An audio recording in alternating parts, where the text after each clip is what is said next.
Hello friends, आप सभी का स्वागत करते हैं हमारे चैनल रश्मि फन ब्लॉग पर। तो आप सब देख रहे हैं दर्द से मोहब्बत भाग 41। इससे पहले इस कहानी के 40 भाग अपलोड हो चुके हैं चैनल पर। अगर आप सबने नहीं पढ़ा है तो ज़रूर पढ़ लीजिएगा। तो चलिए फ्रेंड, स्टार्ट करते हैं अपनी आज की कहानी। अब तक आप सबने पढ़ा था, रुद्र का दिमाग अब और भी ज़्यादा ख़राब हो गया था। उसे समझ में नहीं आ रहा था कि आखिर किट्टू की लाइफ में हो क्या रहा है। उन पेपर के हिसाब से तो नरेन ने सौम्या को आज से 20 साल पहले ही डाइवोर्स दे दिया था और वो दोनों ही हमेशा के लिए अलग हो चुके थे।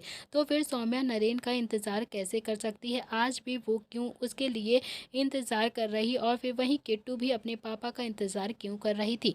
अब देखते हैं आगे इस कहानी में क्या होता है। उन पेपर्स पर सौम्या के भी सिग्नेचर थे, जिसका साफ ही मतलब ये था कि डाइवोर्स तो दोनों की रजामंदी से ही हुआ था। रुद्र ने भी उन पेपर्स को देखा और एक एक करके पढ़ा। उन पेपर्स में लिखा हुआ था कि नरेन हर महीने सौम्या को 1 लाख रुपए महीना देगा।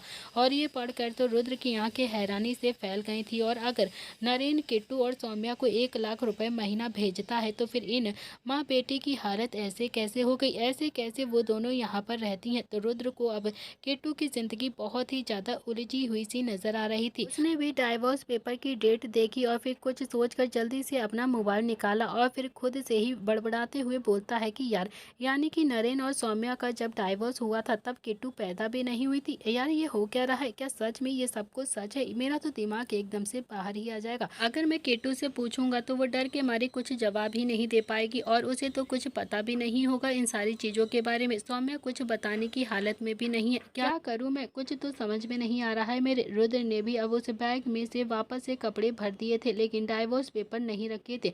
उसे लेकर वो भी अब जल्दी से कमरे से बाहर आ जाता है और सौम्या अभी भी डाइनिंग टेबल पर आराम से बैठी हुई चम्मच से खेल रही थी। रुद्र भी सीधा जय के पास गया और फिर उसने वो पेपर जय को पकड़ाते हुए कहा कि मुझे इन पेपर की डिटेल्स चाहिए।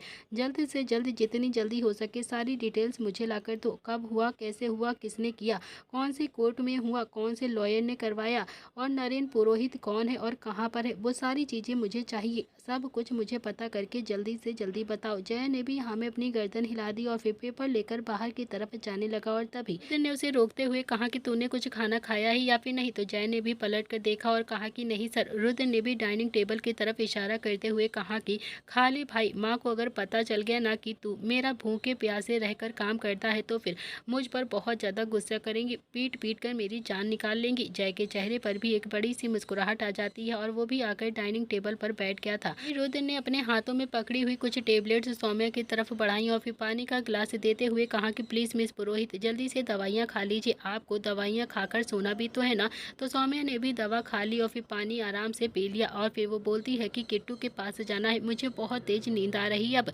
रुद्र ने कहा कि मैंने कहा ना कि किट्टू अभी सो रही, आप उसके पास नहीं जा सकती हैं। सौम्या बोलती है कि उसने खाना नहीं खाया होगा ना, इसीलिए मुझे जाना है उसके पास, उसने कल भी कुछ नहीं खाया था। रुद्र एक बार फिर से एकदम से गिल्ट में चला गया था और वो बोलता है कि आप परेशान बिल्कुल भी मत होइए, मैं किट्टू को खाना खिला दूंगा। सौम्या अब थोड़ी तो निश्चिंत हो गई थी और वैसे भी उसे दवाई खाते ही हल्के हल्के से नशा होने लगता था। रुद्र भी सौम्या को संभालता हुआ एक कमरे में लेकर आ जाता है और फिर उसने भी सौम्या को अच्छे से बिस्तर पर लेटाकर सुला दिया और फिर उसके ब्लैंकेट से उसे कवर कर दिया। सौम्या की आंखें भी बंद हो चुकी थी और शायद वो अब गहरी नींद में सो चुकी थी। रुद्र को जब यकीन हो गया कि सौम्या बहुत ही गहरी नींद में सो चुकी है, वो भी जल्दी से वापस से पलट कर वहाँ से जाने लगा कि लेकिन तभी सौम्या ने भी बड़बड़ाना शुरू कर दिया। Naren, Naren, I am sorry, मुझे माफ़ कर दीजिए नरेन, प्लीज़ नरेन, मेरी बात तो सुनिए, प्लीज़ मेरी बात सुन लीजिए नरेन, प्लीज़ मुझे छोड़कर मत जाइए, मैं आपके बिना नहीं रह पाऊंगी।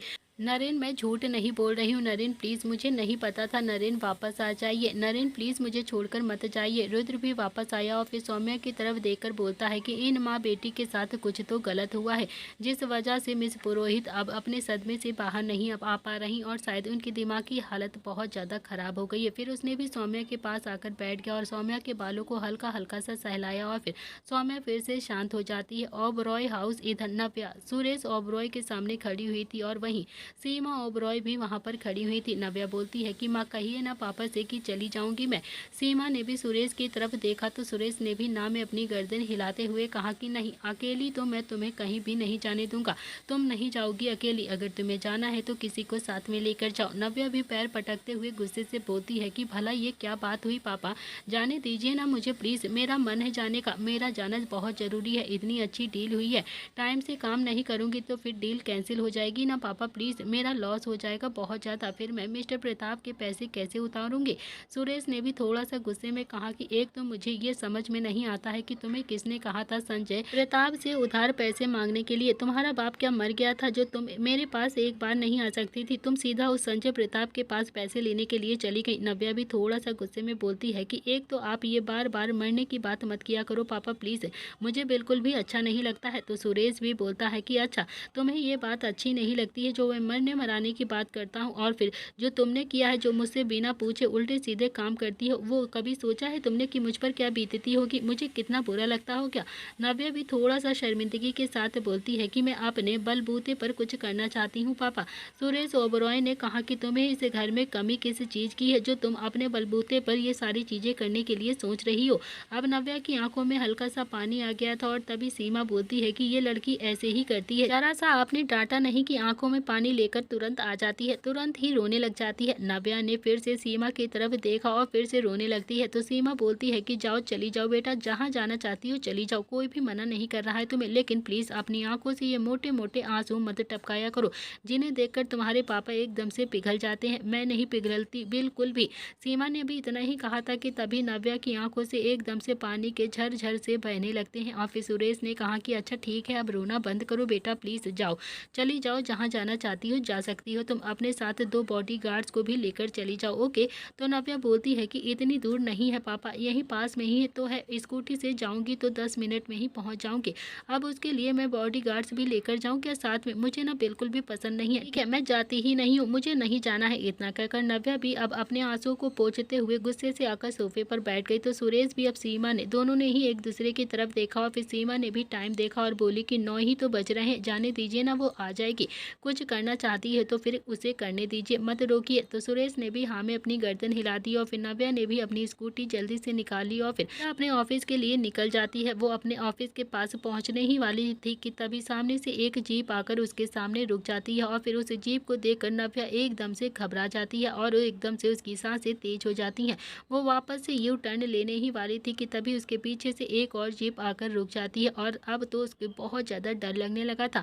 अब तो नव्या का दिल जोरों से धड़कने लगा था। उसे भी अब अपने पापा की कही हुई बात एकदम से याद आ जाती है कि काश वो बॉडीगार्ड्स को लेकर अपने साथ आ जाती तो शायद आज उसे इतना ज़्यादा डरना नहीं पड़ता। और तभी उस जीप में से एक हट्टा कट्टा आदमी बाहर आता है और फिर उसने भी नव्या की तरफ देखा और बोला कि सर यही है वो लड़की। गाड़ी में से एक और लड़का बाहर निकलता है। वो लड़का देखने में 26 से 27 साल के आसपास का होगा और काफ़ी ज़्यादा हैंडसम लग रहा था। उसने भी नव्या को ऊपर से नीचे तक बहुत ही गौर से देखा और फिर बहुत ही अकड़ के साथ बोलता है कि हाँ यही तो है वो लड़की, इसे ही तो ढूंढ रहा था मैं। नव्या ने भी उस लड़की की तरफ देखा, हैरानी से बोलती है कि चिराग तुम यहाँ पर क्या कर रहे हो? चिराग भी नव्या के पास आया और फिर नव्या जो एकदम से डर जाती है और उसके एकदम से पसीने छूट जाते हैं।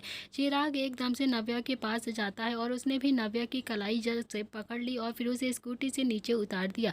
स्कूटी वहीं धड़ाम से जमीन पर गिर पड़ती है। नव्या जो चिराग के हाथ पर जोर से मारते हुए गुस्से से बोलती है कि छोड़ो छोड़ो, मुझे शर्म नहीं आती है क्या तुम्हें? चिराग पागल हो गया क्या? छोड़ो, तुम मेरा हाथ क्यों पकड़ रहे हो? अब तुमने लड़कियों का रास्ता रोकना भी शुरू कर दिया क्या? तो चिराग बोलता है कि तुम मेरा प्रपोजल एक्सेप्ट कर लेती तो शायद रास्ता नहीं रोकना पड़ता। मैं तुम्हारा रास्ता नहीं रोकता, तुम्हारी मर्जी से ना सही तो ज़बरदस्ती से ही सही, लेकिन शादी तो मैं अब तुमसे ही करूँगा। तुम चाहे चाहो मुझे, चाहे ना चाहो, मगर मैं तुमसे बहुत ज़्यादा प्यार करता हूँ। नव्या भी थोड़ा गुस्से से बोलती है कि तुम्हारे जैसे घटिया इंसान से शादी करने से अच्छा है कि मैं खुद ही सुसाइड कर लूँ। मैं तुमसे कभी भी शादी नहीं करूँगी चिराग, समझे? तुमसे शादी नहीं करूँगी। जो आए दिन लड़कियों को कपड़े की तरह ऐसे ही बदलता है। चिराग बोलता है कि अरे तुम तो नाराज़ हो गई नव्या, मैं किसी भी लड़की से शादी नहीं करता, किसी से भी नहीं, लेकिन देखो मैंने तुम्हें शादी के लिए खुद ही चुन लिया है, मैं तुमसे शादी करना चाहता हूँ। तो सोचो तुम ना आम लड़कियों से कितनी ज़्यादा खास होगी कि चिराग तुमसे शादी करना चाहता है। चलो अब जल्दी से शादी कर लेते हैं। इतना कहकर चिराग भी नव्या को खींचने की कोशिश करने लगता है, लेकिन तभी नव्या ने भी अपनी जगह से एकदम भी एक पैर भी नहीं हिलाया, बल्कि गुस्से में बोलती है कि चिराग बस बहुत हो गया है तुम्हारा। मैंने पापा को अगर बता दिया ना कि तुम मेरे पीछे हाथ धोकर पड़े हो और तुम आए दिन मेरे साथ ऐसे ड्रामा करते हो तो फिर। चिराग भी एकदम से पलट कर बोलता है कि अच्छा तो तुम्हारा बाप मुझसे शादी करवा देगा क्या तुम्हारी। तो नव्या भी हैरानी से बोलती है कि तुम्हें नहीं लगता है कि तुम कुछ ज़्यादा ही बकवास करने लगे हो मेरे साथ। चिराग ने भी कहा कि बकवास नहीं है मेरी जान, तुमसे प्यार करता हूँ प्यार, शादी तो अब मैं तुमसे ही करूँगा, अब चाहे कुछ भी करना पड़े मुझे। इतना कहकर वो भी नव्या को ज़बरदस्ती वहाँ से खींचने लगता है। और तभी नव्या फिर से गुस्से से बोलती है कि मुझसे शादी करनी है तो फिर पहले मेरी एक शर्त माननी पड़ेगी तुम्हें। नव्या ने इस वक्त अपने दिमाग का इस्तेमाल कर लिया था, वरना चिराग उसे अपने साथ लेकर जरूर जाता और फिर उसी दिन उसकी शादी हो जाती चिराग के साथ और उसकी पूरी ज़िंदगी बर्बाद हो जाती। ये सुनकर तो नव्या भी अब किसी शर्त की बात कर रही थी। चिराग के कदम भी एकदम से रुक जाते हैं और फिर उसने भी पलट कर नव्या की तरफ देखा और बोलता है कि कौन सी शर्त, क्या शर्त देना चाहती हो तुम मुझे। तो नव्या ने भी अपना सलाइवा गटकते हुए बोला कि मेरा एक बॉयफ्रेंड है, अगर तुमने उसे हरा दिया तो फिर मैं तुमसे शादी करूंगी और फिर मैं खुशी खुशी खुद ही तुम्हें मंडप पे लेकर जाऊंगी। चिराग ने ऊपर से नीचे तक नव्या को गौर से देखा और बोला कि तुम्हारा बॉयफ्रेंड है, तुमने कभी बताया नहीं मुझे, कॉलेज में भी किसी ने नहीं बताया कि तुम्हारा कोई बॉयफ्रेंड है, आज तक मैंने किसी बॉयफ्रेंड के साथ तुम्हें देखा भी नहीं है। नव्या गुस्से में बोली कि तो क्या अपने बॉयफ्रेंड के बारे में ढिंडोरा पीटती रहूँ कि मैं क्या पोस्टर लगवाती रहूँ क्या कि मेरा बॉयफ्रेंड है, मेरा बॉयफ्रेंड है, कोई प्रोडक्ट नहीं है, मेरा बॉयफ्रेंड है, इसके बारे में सबको बताती फिरूंगी क्या मैं। चिराग बोलता है कि अच्छा तो तुम क्या चाहती हो, तुम्हारे बॉयफ्रेंड को मार दूं मैं। नव्या बोलती है कि तुम मेरे बॉयफ्रेंड को मार सकते हो, तुम्हारे अंदर इतनी हिम्मत नहीं है तुम उसको हाथ भी लगा सको, अरे तुम तो उसके सामने टिक भी नहीं सकते हो 2 मिनट। तो शादी तो मैं अब अपने बॉयफ्रेंड से ही करूंगी, मैं तुमसे शादी वादी नहीं करूंगी। चिराग बोलता है कि अच्छा तो बुलाओ अपने बॉयफ्रेंड को, अभी के अभी फैसला हो जाएगा। नव्या ने कहा कि अभी बुलाती हूँ। इतना कहकर वो भी जल्दी से अब स्कूटी के पास गई और फिर उसने गिरी हुई स्कूटी में से अपना मोबाइल निकाला और फिर निहाल का नंबर एकदम से डायल कर दिया। न जाने क्यों नव्या को उस वक्त यही लगा कि निहाल के अलावा उसे इस स्थिति में कोई भी नहीं निकाल सकता है, कोई भी उसे वहां पर आकर नहीं बचा सकता है। वो भी अब चाहती तो शायद अपने पापा को कॉल कर सकती थी, लेकिन उसने निहाल को ही कॉल किया। उसने सोचा कि निहाल ही है जो इस चिराग से लड़ सकता है, शायद कहीं ना कहीं दिल के कनेक्शन निहाल से उसके भी जुड़ चुके थे और कहीं ना कहीं वो भी निहाल को पसंद करने लगी थी। नव्या ने भी कॉल ही किया था कि तभी चिराग ने फ़ोन एकदम से छीन लिया और फिर फ़ोन लाउड स्पीकर पर डाल दिया और फिर नव्या की तरफ देखकर बोलता है कि बात करो अपने बॉयफ्रेंड से अभी क्या अभी। नव्या बोलती है कि छी छी छी, मैं नहीं करती इस पागल से बात। चिराग ने भी हंसकर कहा कि क्यों बॉयफ्रेंड से लड़ाई हो गई है क्या। नव्या बोलती है कि हाँ कुछ ऐसे ही समझ लो, तुम खुद ही कह दो कि नव्या इस जगह आकर फंस गई है और फिर देखना वो कैसे आकर तुम्हारी चटनी बनाता है। नव्या की बात सुनकर तो अब चिराग ने भी हंसकर कहा कि अच्छा तुम्हें लगता है कि तुम्हारा ये सो कॉल्ड बॉयफ्रेंड मेरी चटनी बना देगा, अरे अभी तो इसने चिराग की पावर देखी नहीं है। नव्या बोलती है कि हाँ बना देगा वो तुम्हारी चटनी, तुम उसे बताओ तो सही मेरे बारे में एक बार। चिराग ने भी फ़ोन की तरफ देखा जहाँ पर अब निहाल हेलो हेलो कर रहा था। चिराग ने भी फ़ोन लाउड स्पीकर पर डाला और बोला कि क्या नाम है तुम्हारा। निहाल ने भी गुस्से में कहा कि एक कबूतरी, फ़ोन करके नाम भी भूल गई क्या, या फिर नाम पूछने के लिए ही फ़ोन किया है तुमने मेरे पास। और तेरी आवाज़ को क्या हो गया, इतनी ज़्यादा भारी क्यों लग रही है, लगता है कि तूने ज़्यादा ही आइसक्रीम खा ली है और इसीलिए तेरा गला बैठ गया है। वैसे कबूतरी इतनी रात को क्यों फ़ोन किया तुमने मुझे। और तभी चिराग गुस्से से बोलता है कि मैं नव्या नहीं चिराग हूँ, चिराग समझा। तो निहाल ने भी हंसकर कहा कि कौन चिराग, चिराग पासवान। तो चिराग अब बहुत ही ज़्यादा इरिटेट हो जाता है। तो वहीं नव्या को तो एकदम से हंसी आ रही थी और वो बहुत ज़ोर ज़ोर से हंसने लगती है। तो चिराग ने भी गुस्से में नव्या की तरफ घूर कर देखा, नव्या ने भी अपनी हंसी को जल्दी से कंट्रोल कर लिया। चिराग बोलता है कि नव्या मेरे पास है, अगर बचा सकता है तो बचा ले इसको, एड्रेस भेज रहा हूँ तुझे। इतना कहकर चिराग ने भी फ़ोन को कट कर दिया और वहीं निहाल उसने भी झटके से अपनी गाड़ी लाकर रोक दी और फिर निहाल भी अपनी मम्मी पापा को लेकर गाड़ी से उदयपुर की तरफ जा रहा था और पीछे संध्या जो आराम से बैठी हुई थी और आगे संजय बैठा हुआ था आराम से सो रहा था। गाड़ी रोकने की वजह से संजय और संध्या दोनों की ही आंखें एकदम से खुल जाती हैं और वो निहाल की तरफ देखने लगते हैं। तो संजय ने कहा कि क्या हुआ है, गाड़ी क्यों रोक दी तुमने, कोई प्रॉब्लम है क्या या फिर थक गया है। तो संध्या बोलती है कि हाँ थक ही गया होगा, मेरा बेटा 4 घंटे से ड्राइव कर रहा है, आसपास किसी होटल को देखकर गाड़ी रोक ले, वैसे भी कल रात की शादी है ना, सुबह सुबह जाकर क्या ही करेंगे, आज रात हम यहाँ कहीं पर ही होटल में रुक जाते हैं। निहाल बोलता है कि पापा एक लड़की प्रॉब्लम में है, बहुत ज़्यादा ज़्यादा प्रॉब्लम में फंस गई है, वापस जाना होगा हमें। इतना कहकर उसने भी अपना फ़ोन देखा और संजय हैरानी से बोलता है कि कौन लड़की है जो प्रॉब्लम में है। निहाल ने भी गाड़ी जल्दी से यू टर्न लेते हुए कहा कि है पापा कोई, चलो जल्दी से आपको मिलवाता हूँ अभी। तो निहाल के चेहरे पर इस वक्त बहुत ही ज़्यादा गुस्सा था और संजय को उसके गुस्से से कहीं ना कहीं घबराहट भी हो रही थी। संजय बोलता है कि कोई सीरियस बात है क्या, तो इतना ज़्यादा गुस्से में क्यों लग रहा है। निहाल ने भी बस हाँ में अपनी गर्दन हिला दी और फिर संजय ने भी हल्का सा पलट कर संध्या की तरफ देखा तो संध्या ने भी चुप रहने का इशारा किया। शायद निहाल का गुस्सा इस वक्त बहुत ही ज़्यादा खतरनाक था और संध्या ये बात बहुत अच्छे से जानती थी कि निहाल बहुत ज़्यादा गुस्सा होता है तो कंट्रोल खो देता है। संजय भी अपनी बेटी की तरफ देख रहा था, उसने भी हल्की सी ना में अपनी गर्दन हिलाई और फिर से विंडो की तरफ देखने लगता है और फिर कुछ सोचकर अपने मन में ही बोलता है कि कितनी दूर है तुम्हारी वो लड़की। तो निहाल बोलता है कि यही करीब 10 मिनट में पहुंच जाएंगे पापा, ज़्यादा दूर नहीं है, वो यहाँ पास में ही है। इतना कहकर उसने भी गाड़ी का गियर चेंज किया और फिर थोड़ी स्पीड के साथ गाड़ी को चलाने लगता है। थोड़ी ही देर के बाद गाड़ी चिराग और नव्या के पास लाकर निहाल ने रोक दी। निहाल भी जल्दी से गाड़ी से नीचे उतरता है और फिर गुस्से से बोलता है कि माँ पापा आप यहाँ पर ही बैठे रहना, बस मैं गया और 10 मिनट में आया। संजय और संध्या दोनों को ही नव्या दिखाई नहीं दे रही थी, लेकिन इतना तो पता था कि कोई लड़की 3-4 लड़कों के बीच में खड़ी हुई है और शायद वो लड़की उस लड़की को बहुत ज़्यादा परेशान कर रहे हैं। निहाल भी गाड़ी से नीचे उतर गया था और संध्या बोलती है कि आप भी चले जाओ ना साथ में, देखो शायद कुछ लड़के लड़की को छेड़ रहे हैं। संजय बोलता है कि क्यों, तुम्हें अपने बेटे पर यकीन नहीं है क्या जो मैं साथ में चला जाऊँ उसके। संध्या बोलती है कि अरे आपसे तो बात करना ही बेकार है, आप तो बस उल्टे जवाब ही देते हो। मेरा अकेला बेटा है, क्या उन 4-5 लड़कों को मार सकता है क्या। संजय बोलता है कि अच्छा तो आज मुझे देखने दो ना कि तुम्हारा बेटा मार पाता है या फिर नहीं मार पाता है या फिर ऐसे ही बोलता रहता है, अगर नहीं मार पाएगा तो मैं उतर जाऊंगा। संध्या बोलती है कि एक बात याद रखना आप संजय, अगर मेरे बेटे को कुछ भी हुआ ना तो फिर देखना। संजय ने भी हल्का सा पलटकर संध्या की तरफ घूर कर देखा और फिर बहुत ही प्यार से बोलता है कि क्या दिखाओगी, बताओ ना संध्या क्या दिखाना चाहती हो तुम। संध्या ने भी अपने पास रखा हुआ एक छोटा सा कुछ उठाया और फिर संजय को मारते हुए बोलती है कि शर्म नहीं आती है आपको, 4 बच्चों के बाप होकर ऐसी बातें करते हैं आप, बिल्कुल भी शर्म नहीं है आपके अंदर। संजय ने भी थोड़ा सा हंसकर कहा कि अरे मैंने क्या कहा, मैंने तो कुछ कहा भी नहीं है, तो फिर तुम खुद ही तो कह रही हो कि दिखाऊंगी, तो बस मैंने तो ये पूछ लिया ना कि क्या दिखाओगी, मुझे भी तो जानना है ना कि तुम दिखाना क्या चाहती हो। संध्या को तो एकदम से हंसी आ जाती है, लेकिन फिर भी उसने झूठ मूठ की नाराजगी दिखाते हुए अपना मुंह दूसरी तरफ घुमा लिया। तो वहीं निहाल भी सीधा नव्या के पास जाकर बोलता है कि हाँ भाई क्या प्रॉब्लम है तुम लोगों की। नव्या कुछ बोलती उससे पहले ही निहाल ने चिराग के सीने पर जोर से अपना हाथ लगाना चाहा तो निहाल ने भी उसका हाथ वहीं पर हवा में ही पकड़ लिया और फिर एकदम से मरोड़ कर उसका मुंह बोनेट से लगा दिया और फिर नव्या की तरफ देखकर बोलता है कि तुमसे पूछ रहा हूँ क्यों बुलाया है तुमने मुझे। नव्या भी थोड़ा सा मुंह बनाते हुए बोलती है कि मैंने तुम्हें कॉल नहीं किया था, वो तो ये भाई साहब मेरा फ़ोन मांग रहे थे तो मैंने दे दिया और फिर इसने तुम्हें कॉल कर दिया, मैंने थोड़ी ना कहा है तुम्हें कॉल करने के लिए। तो निहाल के चेहरे पर तो एक मीठी सी मुस्कुराहट आ जाती है और फिर वो बहुत ही प्यार से बोलता है कि एक कबूतरी तुमसे ना झूठ नहीं बोला जाता है तो फिर झूठ बोलती क्यों हो, सच सच बता दो ना कि ये तुझे छेड़ रहा था और इसीलिए तुमने मुझे याद किया बचाने के लिए, है ना, यही बात है ना।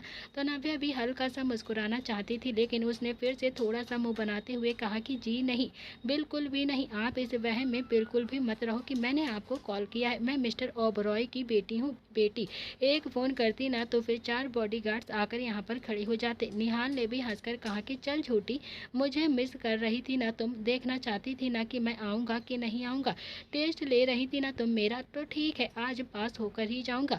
तभी चिराग ने भी अपने दांत पीसते हुए गुस्से से कहा कि तुम लोग मुंह क्या देख रहे हो, मारो इसे। एक आदमी ने भी निहाल को मारना चाहा तो निहाल ने भी उसका हाथ वहीं पर पकड़ लिया और अगले ही पल उसके पेट पर जोरदार एक लात मारी और फिर वो आदमी भी अपने 2 साथियों के ऊपर जाकर गिर पड़ता है और वो दोनों आदमी भी उस आदमी के साथ जमीन पर गिर जाते हैं। उसने एक बार फिर से चिराग का सिर पकड़ा और बोनेट पर जोर से लगा दिया और फिर से नव्या की तरफ देखकर बोलता है कि चलो अब सच सच बताओ कि क्यों बुलाया था तुमने मुझे यहाँ पर। तो नव्या अभी भी कुछ नहीं बोलती है और चुपचाप से खड़ी रहती है, बल्कि वो अब अपनी स्कूटी के पास आ गई और फिर अपनी स्कूटी को उठाने की कोशिश करने लगती है कि इतने में फिर से निहाल पर किसी ने आकर वार किया। तो निहाल ने भी खींचकर एक चाटा जोरदार उसके गाल पर जड़ से झड़ दिया और फिर वो आदमी भी 2 चक्कर काट कर वहीं जमीन पर गिर पड़ता है।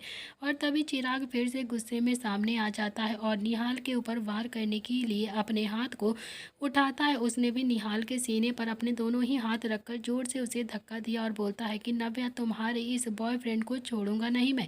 ये सुनकर तो नव्या ने तो अब अपनी हथेली अपने माथे पर मार ली थी और उसने अभी अभी अपनी स्कूटी उठाई ही थी, वो उसके हाथ से एकदम से छूट गई और वो निहाल की तरफ पलट कर एकदम से खड़ी हो जाती है। उसके अंदर इस वक्त बहुत ही ज़्यादा शर्म आ रही थी। तो वहीं निहाल के चेहरे पर तो बड़ी सी मुस्कुराहट आ जाती है। उसने भी चिराग के कॉलर को पकड़े हुए उसे हिलाते हुए कहा कि क्या कहा तूने, कौन हूँ मैं, नव्या का बता मुझे। तो चिराग भी काफ़ी ज़्यादा गुस्से में बोलता है कि तू इसका बॉयफ्रेंड है ना, लेकिन आज के बाद बॉयफ्रेंड रहेगा नहीं। ये सुनकर तो निहाल ने भी नव्या की तरफ देखा, लेकिन नव्या तो पहले से ही पलट कर खड़ी हुई थी। शर्म के मारे वो उसकी तरफ देख भी नहीं रही थी और फिर वो थोड़ा सा तेज आवाज़ में बोलता है कि एक कबूतरी, तूने सच में ये बोला था क्या कि मैं तेरा बॉयफ्रेंड हूँ। नव्या के चेहरे पर तो हल्की सी मुस्कुराहट आ जाती है, लेकिन अगले ही पल उसने भी अपनी मुस्कुराहट को कंट्रोल किया और फिर पलट कर निहाल की तरफ देखकर बोलती है कि ज़्यादा वहम में मत रहो, तुम धरती पर वापस आ जाओ, अपने सपने से बाहर निकल आओ। तुम मेरे कोई बॉयफ्रेंड नहीं हो, समझे तुम, वो तो मैंने बस ऐसे ही बोल दिया था इसको। निहाल के चेहरे पर तो बड़ी सी मुस्कुराहट आ गई थी और तभी उसके मुंह पर एक खींच कर पंच लगता है और निहाल जो जमीन पर जाकर गिर पड़ता है और नव्या की चीख एकदम से निकल जाती है।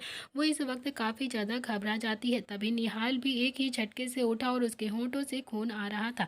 उसने भी अपना खून साफ किया और फिर चिराग को जोर से देखकर गुस्से से बोलता है कि देख यार, तेरी मेरी कोई दुश्मनी नहीं है, लेकिन अब इसने मुझे बोल ही दिया है कि मैं इसका बॉयफ्रेंड हूँ, तो फिर बॉयफ्रेंड होने के नाते इसे बचाना तो अब मेरा फ़र्ज बनता है ना। अब मैं इसे बिना बचाकर यहाँ से जा नहीं सकता हूँ। अब तू बता, पिट कर जाएगा या फिर बिना पिटे ही यहाँ से चला जाएगा। चिराग ने भी अगले ही पल अपनी बाजुओं को गुस्से से फोल्ड किया और फिर बोलता है कि तुझे लगता है कि तू मेरे और मेरे आदमियों के सामने टिक सकता है, तू मुझ पर वार करेगा, तू मुझे मारेगा, तेरे अंदर इतनी हिम्मत नहीं है कि तू चिराग को हरा सके। निहाल बोलता है कि देख, मुझसे पंगा मत ले, मेरे माँ बाप गाड़ी में ही बैठे हैं और इसीलिए ही मैं इतनी ज़्यादा शर्म कर रहा हूँ, वरना जब मैं मारने पर आता हूँ ना तो फिर गिनता भी नहीं हूँ कि मैं कितना ज़्यादा मार रहा हूँ। तू जानता नहीं है, बॉक्सिंग चैंपियन हूँ मैं, बॉक्सिंग चैंपियन। ये सुन करके निहाल बॉक्सिंग चैंपियन है, नव्या तो अंदर ही अंदर थोड़ा सा खुश भी हो गई थी, उसे बहुत ज़्यादा अच्छा लग रहा था। तो निहाल ने भी अब नव्या की तरफ देखा और कहा कि एक कबूतरी, अभी चिराग पिटने वाला है मुझसे। नव्या भी दांत पीसते हुए बोलती है कि बातें मत करो, पीट सकते हो तो पीट दो ना, और इतना मारना कि आज के बाद मेरा रास्ता कभी भी ना रोके। मुझे ना इस लड़के से बहुत ज़्यादा नफरत है, ये बार बार मेरे रास्ते को रोकता रहता है। निहाल की आंखों में तो एकदम से गुस्सा उतर आया था। ये सुनकर नव्या की बातों से साफ पता चल रहा था कि वो इस चिराग से बहुत ज़्यादा परेशान है और ये उसे बहुत ज़्यादा परेशान करता है और फिर आए दिन उसका रास्ता भी रोक लेता है। अगले ही पल निहाल ने भी अपनी गर्दन को एकदम से चटकाया और फिर एक खींच कर पंच चिराग के मुंह पर जोर से दे मारा। चिराग के आदमी भी निहाल को मारने लगते हैं, लेकिन चिराग ने भी उन्हें हाथ दिखाकर बीच में ही रोक दिया और फिर बोला कि ये मेरा और नव्या के बॉयफ्रेंड के बीच की बात है। अब तो चिराग को बहुत ही ज्यादा गुस्सा आ गया था और उसने भी सोच लिया था भी कुछ भी करके वो अब निहाल को हरा के ही रहेगा। वो भी सबको रोक देता है और खुद लड़ाई करने के लिए आगे आ जाता है। चिराग ने डायलॉग मार तो दिया था, लेकिन वो अभी ये नहीं जानता था कि वो किसके सामने खड़ा है। निहाल प्रताप सिंह के सामने दिखने में जितना शांत उतना ही ज्यादा गुस्सा आता था उसे। वो बहुत ही ज्यादा गुस्सा करता था, गुस्से से बहुत ही कम आता था, मगर जब भी आता था तो फिर एकदम से सैलाब लेकर आता था।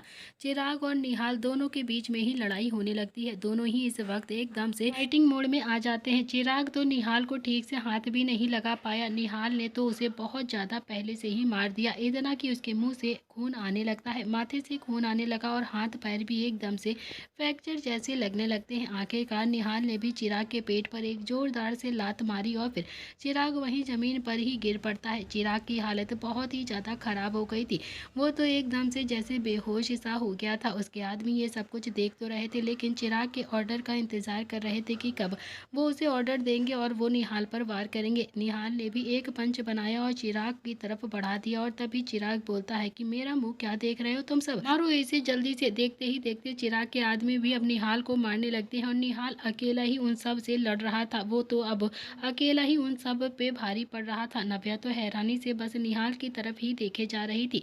उसे तो ये लगा था कि निहाल बहुत ही ज़्यादा स्ट्रांग होगा, लेकिन इतना ज़्यादा स्ट्रांग होगा ये उसे नहीं पता था। वो तो बस अब इन सब में अपने पापा को इन्वॉल्व नहीं करना चाहती थी, इसीलिए उसने निहाल को यहाँ पर बुला लिया था। लेकिन निहाल की फाइटिंग स्किल देखकर तो नव्या बहुत ही ज़्यादा इम्प्रेस हो गई थी और कहीं ना कहीं अब निहाल ने उसके दिल में अपने लिए थोड़ी सी जगह तो बना ही ली थी। कोई भी निहाल को हाथ नहीं लगा पा रहा था। निहाल ने अकेले ही उन सबको बहुत ज़्यादा पीटा था। उससे पहले ही निहाल उन लोगों का वार वहीं पर रोक देता था जो कोई भी निहाल को मारने के लिए आता था। और तभी निहाल ने भी एक आदमी को जोर से उठाया और फिर पटक दिया। तभी उनमें से एक आदमी अपनी गाड़ी के पास गया और फिर उसने डिग्गी में से एक हॉकी स्टिक निकाली और फिर निहाल को एकदम से आकर मारने लगता है। वो हॉकी स्टिक निहाल को लगती उससे पहले ही नव्या ने निहाल को हल्का सा धक्का दे दिया, जिस वजह से वो हॉकी स्टिक नव्या के बाजू पर लग जाती है और फिर नव्या एकदम से चीख पड़ती है, उसकी चीख निकल जाती है। ये देखकर तो निहाल का गुस्सा अब एकदम से दुगना हो गया था और आंखें एकदम से लाल हो चुकी थी। उसने भी अगले ही पल उस आदमी को उठाया और फिर जोर से एकदम जमीन पर पटक दिया और फिर उसने भी नव्या की तरफ देखा और पूछा कि तुम ठीक तो हो ना, तुम्हें ज़्यादा तेज तो नहीं लगी ना। नव्या ने भी हल्का सा दर्द में करहा के कहा कि हाँ, मैं बिल्कुल ठीक हूँ, मुझे ज़्यादा नहीं लगी है। निहाल ने भी जल्दी से अब नव्या की बाजू को पकड़कर हल्के से रब किया, लेकिन नव्या को इस वक्त बहुत ही ज़्यादा दर्द हो रहा था और पूरा एकदम से लाल हो गया था उसका हाथ। निहाल ने भी काफ़ी ज़्यादा गुस्से से अपने दांतों को पीसते हुए कहा कि किसने कहा था तुम्हें बीच में आने के लिए, क्यों आई थी तुम बीच में, अभी तुम्हें लग जाती तो नव्या भी अब दर्द के साथ थोड़ा सा गुस्से में बोलती है कि एक तो मैंने तुम्हें आकर यहाँ पर बचाया, तुम्हारे लिए इतनी जोर से हॉकी स्टिक खाई है मैंने, और ऊपर से तुम मुझ पर ही गुस्सा कर रहे हो, मुझ पर ही चिल्ला रहे हो। तो निहाल ने भी थोड़ा सा दांत पीसते हुए कहा कि तुमने मुझे बचाया है या फिर तुम्हें यहाँ पर बचाने के लिए मैं आया हूँ, बताओ मुझे बेवकूफ़ लड़की। इतना कहकर उसने भी अपनी 2 उंगली नव्या के माथे पर लगाई और फिर हल्का सा पुश कर दिया और इतने में ही एक और आदमी निहाल को पीछे से मारने को हुआ, लेकिन इस पर उस आदमी का हाथ संजय ने पीछे से पकड़ लिया और फिर उसका हाथ वहीं पर मरोड़ लिया। अगले ही पल उसके गाल पर एक खींच कर एक चांटा मारा और फिर गुस्से में बोलता है कि तुम्हारे माँ बाप को पता है ना कि तुम लोग यहाँ पर लड़ाई कर रहे हो, तुम लोगों को शर्म नहीं आती है कि तुम अपने माँ बाप का नाम इस तरह से सड़कों पर खराब कर रहे हो। संजय को वहाँ पर देखकर तो नव्या भी बहुत ज़्यादा हैरानी से निहाल की तरफ देखकर बोलती है कि तुम अपने मम्मी पापा को लेकर आए हो क्या यहाँ पर। तो निहाल बोलता है कि मैं मम्मा पापा के साथ उदयपुर जा रहा था, तो फिर क्या उन्हें रास्ते में छोड़कर आ जाता क्या, तो मेरा मजबूरी था ना उन्हें यहाँ पर लाने के लिए। नव्या बोलती है कि अब अंकल मेरे पापा से कह देंगे सारी चीज़ें। तो निहाल बोलता है कि नहीं कहेंगे, मैं समझा दूंगा पापा को। नव्या भी थोड़ा सा गुस्से में बोलती है कि तुम कैसे हो यार। तो निहाल बोलता है कि बस ऐसा ही हूँ मैं, वैसे सच में मैं तुम्हारा बॉयफ्रेंड हूँ। इतना कहकर निहाल भी एकदम से शर्माने लगा था और उसके चेहरे पर भी एक क्यूट सी मुस्कुराहट आ जाती है। नव्या थोड़ा सा गुस्से से दांत पीसते हुए बोलती है कि ज़्यादा अपने आप को इम्पोर्टेंस मत दो, समझे तुम, मैंने ऐसा कुछ भी नहीं उल्टा सीधा बोला है, वो सब मैंने बस ऐसे ही बोल दिया था क्योंकि मुझे डर लग रहा था। और तभी एक और लड़का निहाल को मारने को हुआ और फिर निहाल ने भी खींचकर एक पंच उसके मुंह पर जोर से मार दिया। इतने में ही संजय ने भी सबको देखकर थोड़ा सा गुस्से में कहा कि शर्म नहीं आती है, शर्म नहीं आती है क्या तुम लोगों को बिल्कुल भी। तुम्हारे माँ बाप तुम्हारा घर पर इंतजार कर रहे होंगे और तुम सब यहाँ पर गुंडागर्दी कर रहे हो, लड़कियों को छेड़ रहे हो बीच सड़क पर। बुलाऊं पुलिस को या फिर निकलोगे यहाँ से अभी के अभी। वो सारे लड़के थोड़े से डरने लगते हैं और फिर एकदम से पीछे हट जाते हैं। संजय ने फिर से कहा कि बुलाऊं पुलिस को या फिर चले जाओगे खुद से, नहीं तो पुलिस अभी के अभी तुम सबको यहाँ से लेकर जाएगी। चिराग काफ़ी ज़्यादा गुस्से में संजय की तरफ देख रहा था और संजय ने भी चिराग की तरफ देखा और कहा कि तुम तो सोमनाथ के बेटे हो ना। चिराग बोलता है कि जी नहीं, मैं अशोक का बेटा हूँ, अशोक का। तो संजय बोलता है कि हाँ हाँ, दोनों एक ही थाली के तो चट्टे बट्टे हैं ना, तो फिर तुम चाहे सोमनाथ के हो या फिर अशोक के हो तो उन्हीं की ही औलाद ना। निकलो यहाँ से चुपचाप, वरना मैं अभी कंप्लेंट कर दूंगा तुम्हारी और तुम जिंदगी भर ऐसे ही पुलिस स्टेशन से बाहर नहीं आ पाओगे। अब वो सारे एक एक करके वहाँ से चले जाते हैं और उनके जाते ही संजय ने भी नव्या की तरफ देखा तो नव्या जो झट से बोलती है कि प्लीज़ अंकल, पापा को कुछ भी मत बताना, प्लीज़ प्लीज़ प्लीज़ कुछ भी मत कहना पापा से। अगर उन्हें पता चल गया ना कि मेरे साथ ये सब कुछ हुआ है तो फिर मुझे कभी भी बाहर नहीं जाने देंगे और हमेशा से मेरे साथ बॉडीगार्ड रखेंगे। संजय बोलता है कि तो बेटा रात को तुम ऐसे बाहर आती ही क्यों हो। नव्या ने कहा कि वो मुझे एक बहुत ही अच्छी सी डील मिली थी, उसी के चक्कर में मैं यहाँ से जा रही थी, लेकिन ये सब कोई मिल गया मुझे और परेशान करने लगे, बहुत बदतमीज़ लड़का है ये। संजय बोलता है कि चलो तुम्हें घर छोड़ देते हैं, नहीं तो और भी ज़्यादा दिक्कत हो जाएगी, रात हो गई है। नव्या ने भी ना में अपनी गर्दन हिला दी और फिर अपनी स्कूटी की तरफ देखकर बोलती है कि मैं घर चली जाऊंगी अंकल। थैंक यू अंकल, आपने मेरे लिए इतना सब कुछ किया। फिर उसने निहाल की तरफ देखा और कहा कि थैंक यू, और निहाल ने भी अब एक ही झटके में कहा कि बॉयफ्रेंड को ऐसे थैंक यू बोलते हैं क्या। नव्या की आंखें तो हैरानी से फैल गई थी और गाल भी हल्के से लाल हो गए थे, वो काफ़ी ज़्यादा शर्माने लगती है। और तो वहीं संजय ने तो अपने माथे पर अपनी हथेली मार ली और फिर वो थोड़ा सा तेज आवाज़ में संध्या की तरफ पलट कर बोलता है कि संध्या यार, ये लड़का फिल्टर करके क्यों नहीं बोलता है, ये सीधे सीधे क्यों बोल देता है सबसे सारी बातें। संजय की आवाज़ सुनकर संध्या भी गाड़ी से बाहर निकलती है और फिर संजय के पास आकर बहुत ही प्यार से बोलती है कि क्या हुआ है संजय। इतने में ही निहाल ने कहा कि माँ देखो ना प्लीज़, पापा इतना ज़्यादा चिल्ला रहे हैं मेरे ऊपर। नव्या ने इन लड़कों से कहा था कि मैं इसका बॉयफ्रेंड हूँ और फिर मुझे सूखा सूखा थैंक यू बोलकर जा रही थी, तो फिर अब मैंने बोल दिया कि बॉयफ्रेंड को कौन ऐसे थैंक यू बोलता है। अब तो संध्या का भी मन ऐसे कर रहा था कि जैसे वो कहीं जाकर छुप जाए, उसे भी बहुत ज़्यादा शर्म आ रही थी। तो वहीं नव्या, वो तो एकदम से चुपचाप से अपनी स्कूटी के पास आ गई थी। उसने भी अपनी स्कूटी उठाई और जल्दी से स्टार्ट करने लगी, लेकिन नव्या की किस्मत थोड़ी सी खराब निकली। उसकी स्कूटी खराब नहीं थी बल्कि स्टार्ट ही नहीं हो रही थी। और फिर इतने में ही निहाल फिर से बोलता है कि अरे ओ कबूतरी, कहाँ चल दी तुम, अब तुम्हारा बॉयफ्रेंड हूँ तो ढंग से थैंक यू तो बोल कर जाओ ना, क्या ऐसे ही मुझे ऐसे थैंक यू बोलकर ही चली जाओगी। तो नव्या ने भी अब पलट कर निहाल को नहीं देखा था, उसे तो बहुत ज़्यादा हंसी भी आ रही थी और साथ ही साथ बहुत ज़्यादा शर्म भी आ रही थी। निहाल की इस बकवास पर थोड़ा सा उसे गुस्सा भी आ रहा था कि वो अपने मम्मी पापा के सामने ऐसी बकवास कर रहा था। तो वहीं संजय भी गुस्से में संध्या की तरफ देख रहा था। संध्या, उसे तो खुद में समझ में नहीं आ रहा था कि वो क्या करे। इतने में ही निहाल फिर से एक बार बोलता है कि ये कबूतरी, सुना नहीं है क्या तुमने, देख तेरी स्कूटी भी कह रही है कि बिना थैंक यू बोले मत जा।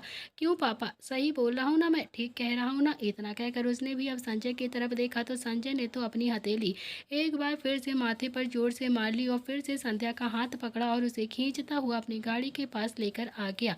आखिरकार वो दोनों ही वहां पर खड़े होकर करते भी क्या, इसीलिए वो दोनों ही वहां से चले जाते हैं। दोनों ही आकर अपनी गाड़ी के अंदर बैठ गए थे और जैसे ही गाड़ी में बैठे वैसे ही जोर जोर से हंसने लगते हैं। तो संजय बोलता है कि तुमने बताया नहीं कि ये इतना ज़्यादा नालायक है, ये तो सच में बिना फिल्टर के ही सब कुछ बोलता है। संध्या बोलती है कि अभी तो आपने बस इसका एक ही रूप देखा है, आगे आगे देख लीजिएगा, पता चल जाएगा आपको मैंने इन शैतानों को कैसे कैसे पाला है। तो संजय बोलता है कि यार क्या ही सोचेगी नव्या, कैसा लड़का है ये, बिल्कुल भोंदा कहीं का। संध्या बोलती है कि क्या सोचेगी, मतलब उसी ने तो कहा था ना कि निहाल इसका बॉयफ्रेंड है, तो फिर क्या ही सोचेगी। तो संजय बोलता है कि संध्या, वो तो बोल रही थी ना कि उसने बस ऐसे ही बोल दिया था उन लड़कों से बचने के लिए, अब क्या उसके पीछे ही पड़ जाएगा क्या ये लड़का।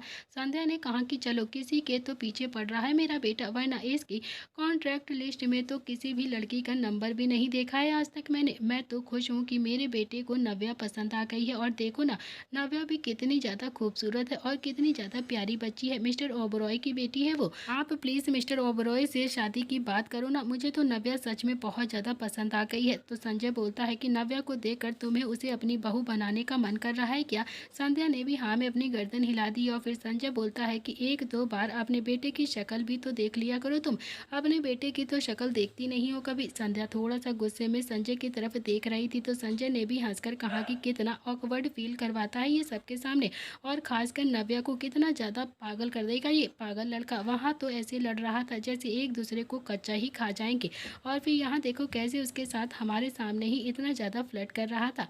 तो वहीं दूसरी तरफ नव्या भी स्कूटी स्टार्ट कर रही थी, लेकिन उसकी स्कूटी अभी एकदम से कसम खाकर बैठी थी कि वो स्टार्ट ही नहीं होगी। आखिरकार उसने भी थोड़ा सा गुस्से में किक मारी और फिर स्कूटी स्टार्ट हो जाती है। नव्या के चेहरे पर हल्की सी मुस्कुराहट आ जाती है, लेकिन अगले ही पल स्कूटी फिर से बंद हो गई थी क्योंकि निहाल ने स्कूटी की चाबी ही निकाल ली थी। नव्या थोड़ा सा गुस्से में बोलती है कि तमीज नहीं है क्या तुम्हें, बिल्कुल अकल वकल नहीं है क्या, बेवकूफ़ हो क्या तुम, इतनी मुश्किल से तो मैंने स्कूटी को स्टार्ट किया था और तुमने फिर से इसे बंद कर दिया। तो निहाल ने भी स्कूटी की चाबी जेब में रखी और हाथ बांध कर बहुत ही प्यार से बोलता है कि पहले थैंक यू बोलो और फिर जाओ यहाँ से। नव्या का मन तो अभी ऐसा कर रहा था कि जैसे वो अभी क्या ही कर दे, वो अभी के अभी अब निहाल का गला ही दबा दे। उसने एक बार फिर से निहाल की गाड़ी की तरफ देखा जहाँ पर संजय और संध्या दोनों ही आगे बैठे हुए थे और आपस में बातें कर रहे थे, दोनों ही उन दोनों की तरफ ही देख रहे थे। तो नव्या भी थोड़ा सा दांत पीसते हुए गुस्से से और धीरे से बोलती है कि तुम्हारे अंदर बिल्कुल भी अकल नहीं है क्या, तुम किसी के भी सामने कुछ भी बोल देते हो, बिल्कुल सोचते नहीं हो क्या? तो निहाल ने कहा कि अरे मैंने किसके सामने क्या बोल दिया, मैंने तो किसी के सामने कुछ भी नहीं बोला है ना अभी। देखो तुमने चिराग से बोला था ना कि मैं तुम्हारा बॉयफ्रेंड हूँ, तो फिर अब मैं तुम्हारा बॉयफ्रेंड हूँ और तुम मेरी गर्लफ्रेंड, तो तुम अब गर्लफ्रेंड की तरह ही तो थैंक यू बोलकर जाओगी ना। तो नव्या भी उसे अब निहाल का ये बिहेवियर बहुत ही ज़्यादा अजीब लग रहा था। कहीं ना कहीं उसके चेहरे पर थोड़ी सी मुस्कुराहट आते आते रह जा रही थी। वो निहाल की मासूमियत की तरफ देख रही थी और अभी थोड़ी देर पहले तो वो उन सारे लड़कों को धोबी की तरह पटक रहा था और अब कितनी मासूमियत के साथ उसके सामने जाकर खड़ा हो गया था और उसे से थैंक यू बोलने के लिए कह रहा था। तो दोस्तों इसी के साथ इस कहानी का आज का एपिसोड यहाँ पर समाप्त होता है। क्या बोलेगी अब निहाल को नव्या? क्या सच में नव्या भी प्रपोजल उसका एक्सेप्ट करेगी? और क्या होगा इन दोनों की लव स्टोरी का आगे? बहुत ही इंटरेस्टिंग पार्ट होगा, देखना बिल्कुल भी मिस मत करिएगा। थैंक यू फ्रेंड्स, आज के लिए इतना ही।